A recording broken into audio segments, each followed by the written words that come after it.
दरअसल फतेहपुर के जहानाबाद इलाके में रिंद नदी पर कोई पुल नहीं है। इसके चलते लोगों को 6 किलोमीटर का सफर तय करने के लिए काफी ज्यादा समय लगता है। जब गांव के लोगों की बात कहीं नहीं सुनी गई तो इन्होंने अपनी तरफ से ही लकड़ी का पुल तैयार कर दिया। इस गांव की आबादी करीब 3000 है और ये लोग इसी पुल पर जान जोखिम में डालकर सफर तय कर रहे हैं। लेकिन जैसे ही प्रशासन को इसकी भनक लगी, फौरन पुल निर्माण पर रोक लगा दी गई, क्योंकि अगर कोई हादसा हो गया तो फिर जिम्मेदारी प्रशासन की मानी जाएगी। दरअसल फतेहपुर के जहानाबाद इलाके में रिंद नदी पर कोई पुल नहीं है। इसके चलते लोगों को 6 किलोमीटर का सफर तय करने के लिए काफी ज्यादा समय लगता है।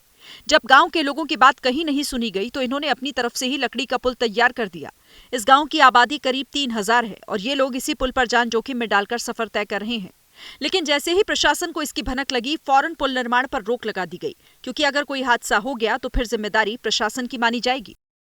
दरअसल फतेहपुर के जहानाबाद इलाके में रिंद नदी पर कोई पुल नहीं है। इसके चलते लोगों को 6 किलोमीटर का सफर तय करने के लिए काफी ज्यादा समय लगता है।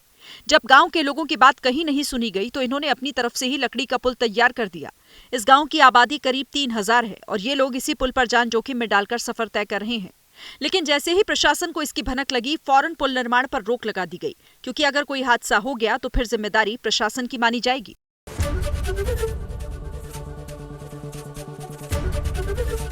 एबीपी गंगा, खबर आपकी, जुबान आपकी।